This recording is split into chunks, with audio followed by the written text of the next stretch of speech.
성경을 강구하는 하늘숲 새벽 묵상 시간에 오신 여러분들을 예수님의 이름으로 축복하며 환영합니다. 오늘은 사마리아 여인을 만나신 예수님께서 그 여인을 어떻게 변화시키고 정말 결코 변화될 수 없고 가망이 없는 한 여인의 인생을 바꾸시는, 변화시키시는 그 예수님의 능력을 우리가 오늘 목도하게 되면서 오늘날 나를 변화시키시는 예수님을 우리가 만나고 사마리아 여인을 찾아오셨던 예수님께서 또한 나를 찾아오신다는 것을 확신하는 그런 아침이 되기를 간절히 소망합니다. 사마리아 여인의 믿음은 상당히 중요한 것은 요한복음이 예수님의 메시아 되심을 나타내는 데 있어서 요한복음 4장을 한 여인의 삶과 그 여인과의 만남을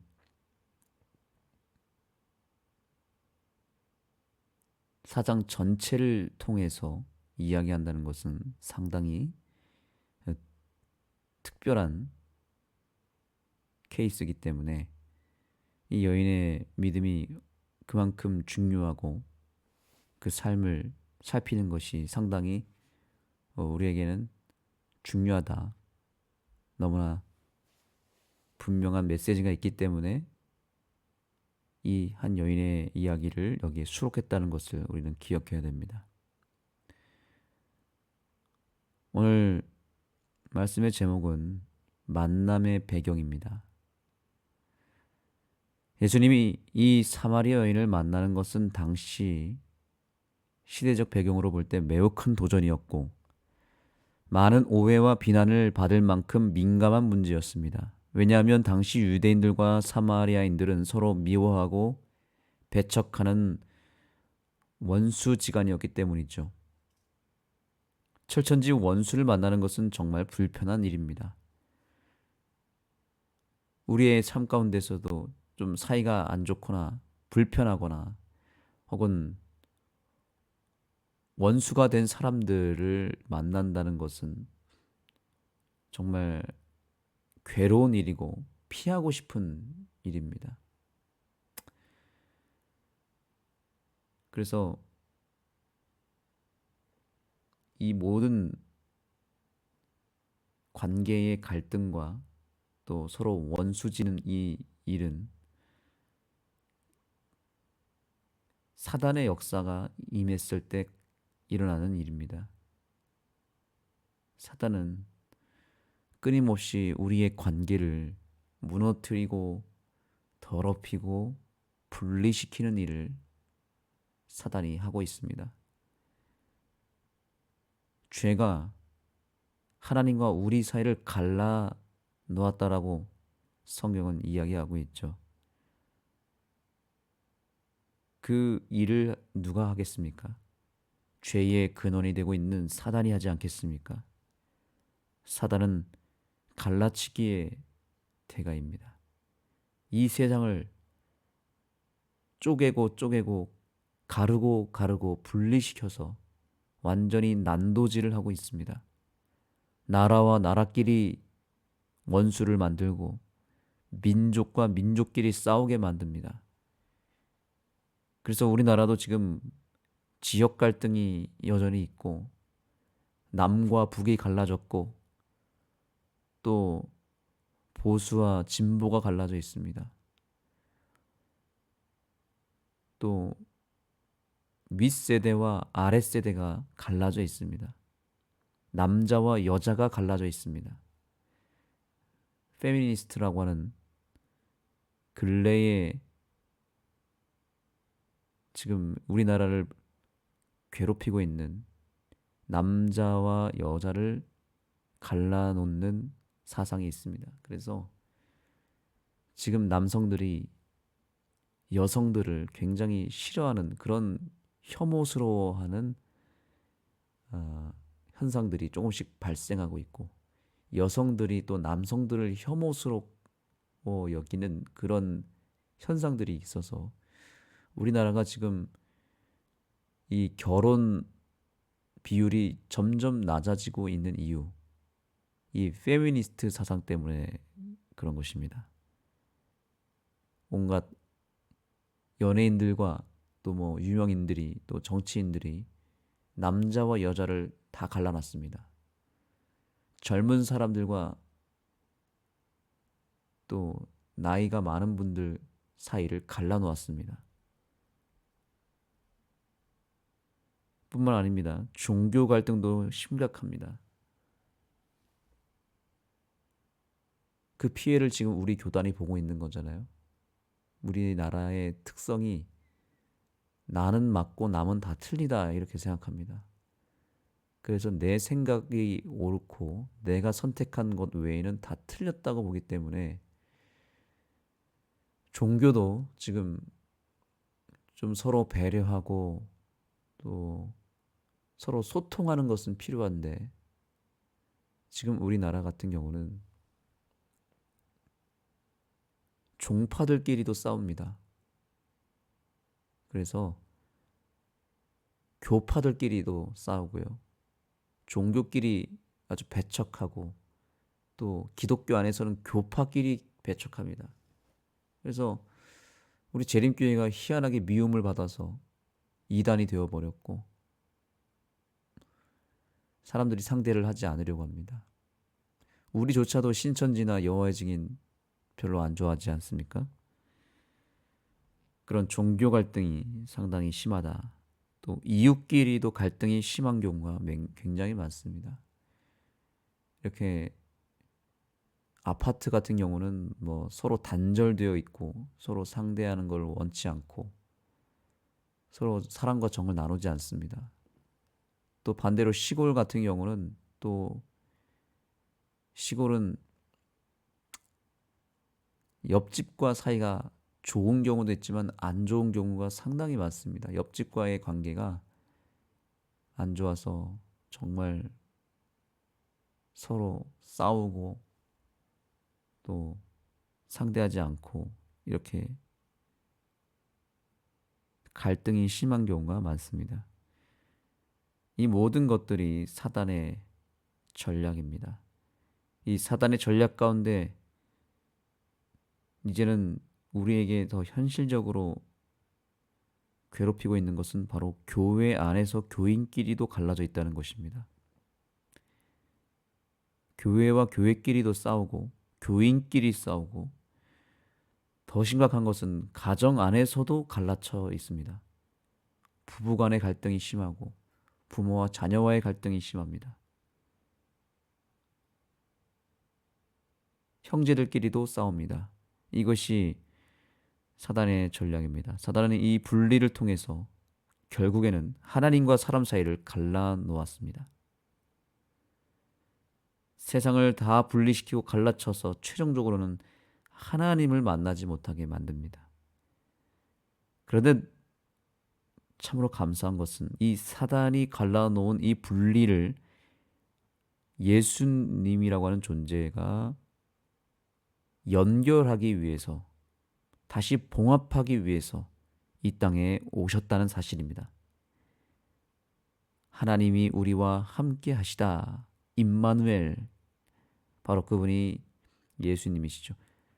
죄가 하나님과 우리 사이를 갈라놓았다면 예수님이 다시 그 하나님과 우리 사이를 연결시키시고 연합시키신다는 사실입니다. 그래서 예수님은 징검다리처럼 모든 벌어진 사이를 갈라진 사이를 연결하는 다리의 역할을 하셨습니다. 그 최절정이 십자가입니다. 십자가는 모든 분리된 모든 갈라져 있는 관계를 연결하는 다리의 역할을 한 것입니다. 십자가는 다리입니다. 하늘과 땅을 연결했고 또 십자가는 인간과 인간 사이에 벌어진 모든 갈등을 봉합하고 연결하는 능력이 있습니다. 그래서 우리에게 십자가가 필요한 것이고 십자가를 배워야 하고 예수님을 우리가 영접하고 배울 때 십자가로 향해야 되는 이유는 거기에 있는 것입니다. 여하튼 사단은 끊임없이 분리시키고 예수님은 연결시키고 있다. 이것이 선악의 대쟁투이다. 오늘 나의 삶은 과연 어떤 삶인지를 생각해 보시기 바랍니다.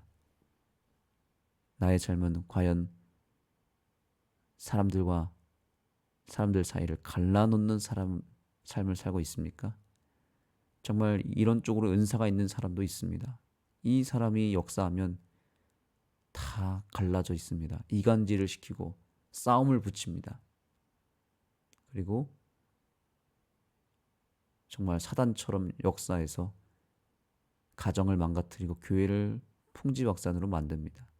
근데 어떤 사람은 예수님처럼 봉합하고 연결하고 회복시키는 사람이 있습니다. 저와 여러분의 삶이 갈라치는 사단의 삶이 아니라 연결하고 봉합하는 예수님의 삶이 되기를 간절히 소망합니다. 예수님께서 사마리아 여인을 만난 것은 바로 유대인과 사마리아인의 심한 갈등 구조를 깨트리고 오히려 연결시키는 역할을 모본으로 보여주시기 위하여 만난 것입니다.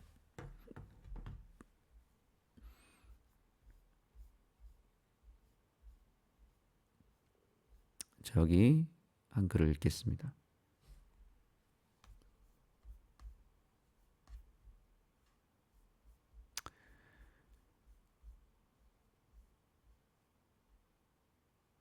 유대인들은 이 사마리아인을 너무 싫어했고 사마리아인들도 유대인을 상당히 싫어했습니다. 자, 여기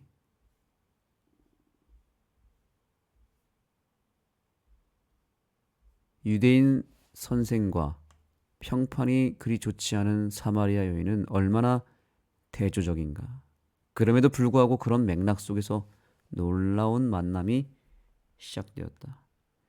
극과 극이 만난 것인데 이것이 정말 어려운 만남이었습니다. 불가능한 만남이었습니다. 세상의 구조와 현실 속에서는 만나기 어려운 조합인데 예수님은 그것을 가능하게 만드셨습니다. 예수님과 완전히 대조를 이루는 이 죄 많고 부족함이 많은 사마리아 여인은 그 인생의 최고의 만남을 통해서 완전히 삶이 바뀌게 되었고 구원에 이르게 되었습니다. 그야말로 놀라운 만남이었습니다. 예수께서 유대인이 꺼리는 사마리아를 거쳐 갈릴리로 가신 것은 그 사람들을 만나기 위함이었다. 그들의 상황이 어떠하든 예수님과의 만남은 삶을 바꿀 것이었다. 자, 여러분, 여기서 우리는 중요한 사실 한 가지를 알게 됩니다. 예수님은 사람들이 꺼리고 상대하고 싶어하지 않은 사람을 만났다는 사실입니다. 만남이 중요합니다. 하나님과 모든 인간 사이에 갈라진 이 분리를 해결하기 위해서는 만남이 중요했습니다. 일단 만나야 됐습니다. 만나야 역사가 일어납니다. 하나님이 우리와 함께 하시는 그 만남이 끊임없이 있기 때문에 우리는 놀라운 역사를 보게 되는 것입니다. 우리가 어제 걷기 대회를 나갔습니다. 그런데 거기에는 우리의 구도자들이 여러 명 참석을 했습니다. 어제 그 걷기 대회에 참여는 너무나 중요한 포인트였습니다. 왜냐하면 우리가 그 걷기 대회를 참여하는 것이 그냥 우리끼리의 어떤 소풍의 개념이 아니었습니다. 구도자를 만났는데 그 만남이 상당히 중요했습니다. 그 만남이 있었기 때문에 이분들은 우리에게 마음을 많이 열었습니다. 그 중에 한 분은 함께 걸으면서 예수님에 대한 이야기를 자연스럽게 나누게 되었고, 그가 평상시에 가졌던 질문들을 통해서 대화를 나누게 된 것이었습니다. 그 만남이 있었기 때문에 대화도 있었고, 그 만남을 통해서 다음을 기약할 수 있었던 것입니다. 만약에 그 영혼들을 처음부터 만나지 못하면, 아무리 그 영혼을 위해서 우리가 기도하고 아무리 그 영혼을 사랑한다 하더라도 만나지 않으면 역사는 일어나지 않습니다. 갈등의 실마리를 풀기 위한 가장 중요한 시작 포인트는 만남입니다. 어려운 관계라도, 어색하더라도, 그 사람을 만나는 것이 불편하더라도 문제를 해결하려면 우선 만나야 됩니다. 만나지 않으면 아무런 역사가 일어나지 않습니다. 어떤 갈등이 생겼든지 간에 만나서 해결해야 되는 것이지, 만나는 것조차 하지 않으면 절대로 해결은 되지 않고, 이것은 거의 싸우자는 얘기밖에 안 됩니다. 가끔 이렇게 뭔가 만나서 해결해야 될 문제를 갖고 있는 한 사람에게 만남을 제안하고 식사를 하자고 얘기를 해도 그 만남을 피하는 것을 보게 됩니다. 바쁘다는 이야기를 하면서 뭔가 해결해야 될 급한 일이 생겼다고 이야기하면서, 다른 약속이 있다고 얘기하면서 절대로 만나지 않습니다. 우리 교회도 한 집사님이 그런 얘기를 합니다. 이 집사님이랑 그렇게 밥 먹자고 이야기를 하는데도 지금까지 여러 번 얘기했는데도 만나기를 꺼려했다. 그래서 아직까지도 못 만나고 있다라는 얘기를 합니다. 그건 싸우자는 얘기밖에 안 되고, 그건 문제를 해결하고 싶지 않다는 얘기밖에 안 되는 것입니다.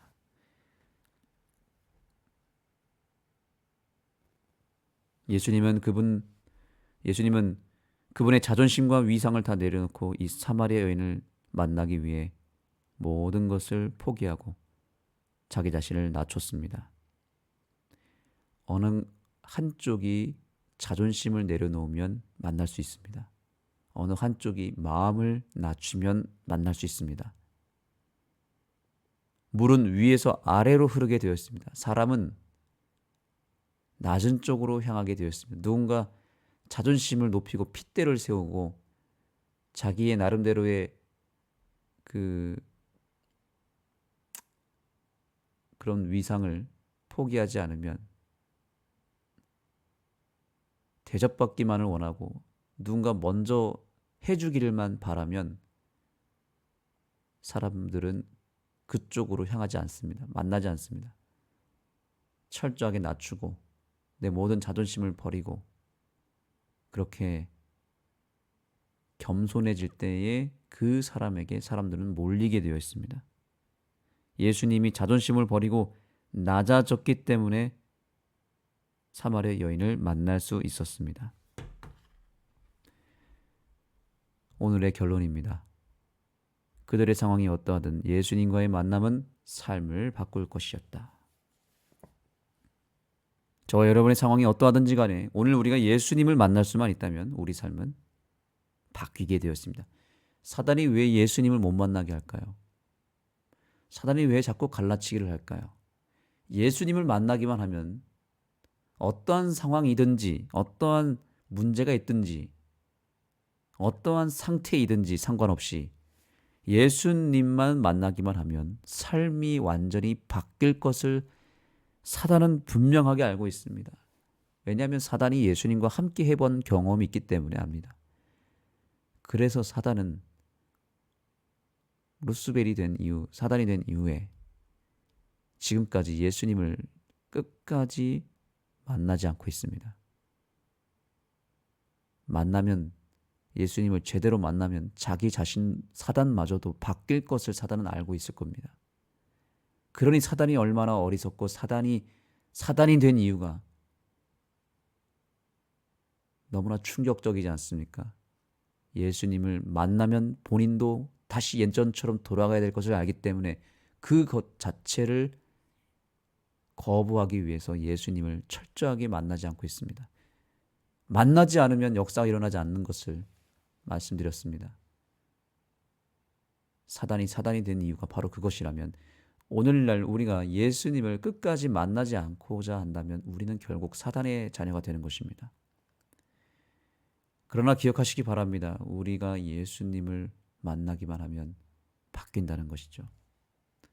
절대로 바뀌지 않을 것 같은 사람, 저 사람은 끝났고 가망이 없고 저 사람은 절대로 안 된다라고 생각하는 사람마저도 예수님을 만나기만 하면 바뀌게 되었습니다. 만남이 중요한 건 사실이지만 그 만남이 결국엔 예수님과의 접촉으로 이어진다면 의미 있는 만남이요. 그러나 예수님을 만나지 못하면 그 만남 역시 한계가 있습니다. 저와 여러분의 만남 속에 여러 만남이 있을 것입니다. 그 만남에 예수님을 증거하시기 바랍니다. 그 만남 속에 예수님이 나의 삶을 통해서 연결이 되면 그 영혼은 바뀌게 되어 있습니다. 삶이 변화되게 되어 있습니다. 우리는 이제 우리 역시 다리의 역할을 해야 됩니다. 우리는 바로 하나님을 만나게 할 수는 없습니다. 하나님을 우리는 만나게 할 그런 실력이 되지 않습니다. 우리는 그저 누구를 만나게 해야 되냐면 예수님을 만나게 해야 됩니다. 예수님을 그가 만나면 예수님이 하나님께로 인도할 것입니다. 그래서 우리는 철저하게 예수님을 증거해야 되고 예수님의 사랑을 나눠야 되고 예수님을 말해야 되고 예수님의 품성을 닮아야 되는 것은 우리가 해야 될 유일한 일은 그것밖에 없기 때문입니다. 이제 월요일 아침에 한 주일을 이제 살아가는 이 시작 시점에서 우리는 먼저 예수님을 만나고 내가 만난 그 예수님, 내 주변 사람들, 가족들과 친구들에게, 이웃들에게 나눠주고 그들로 하여금 예수님을 만나게 하는 역할을 하는 귀한 삶을 한 주일 동안 살게 되기를 예수님의 이름으로 축복하며 말씀을 마치겠습니다. 하나님 감사합니다. 오늘 우리는 예수님의 존재가 얼마나 귀중한지를 깨닫게 되었습니다. 세상은 지금 다 갈라져 있고 분리되어 있고 갈등하고 있습니다. 싸우고 있습니다. 예수님이 없기 때문임을 우리는 알고 있습니다. 예수가 빠진 인생, 예수가 빠진 가정, 예수가 빠진 교회, 예수가 없는 나라, 불보듯 뻔합니다. 갈라지고 쪼개지고 난도질되어서 사람들은 이제 하나님을 거절하고 있습니다. 이러한 때에 우리가 예수 그리스도의 증인으로 삶을 살게 해 주옵소서. 우리의 삶을 통해서 예수님을 나타내고 우리의 입술을 통해서 예수 그리스도가 증거되게 하여 주옵소서. 모든 만남 속에 예수님이 함께하여 주시고 우리의 만나는 우리와 연결된 많은 사람들이 나를 통해서 예수님과 연결되는 놀라운 기적이 일어나게 하여 주옵소서. 예수님의 이름으로 간절히 기도드립니다. 이제 기도하는 시간을 갖겠습니다.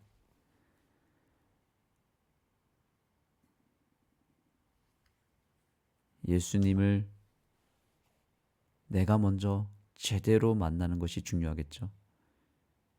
오늘 기도하실 때 정말 늦은 비 성령을 먼저 간구하시고요. 그 성령님을 통해서 내가 예수님을 정말 진심으로 제대로 만날 수 있는 은혜를 달라고 간구하시며 오늘 반드시 예수님과 소통하시고 대화하시고 그분의 손을 붙잡게 된 하루가 되기를 소망하며 여러분을 축복합니다. 개인적으로 기도하시겠습니다.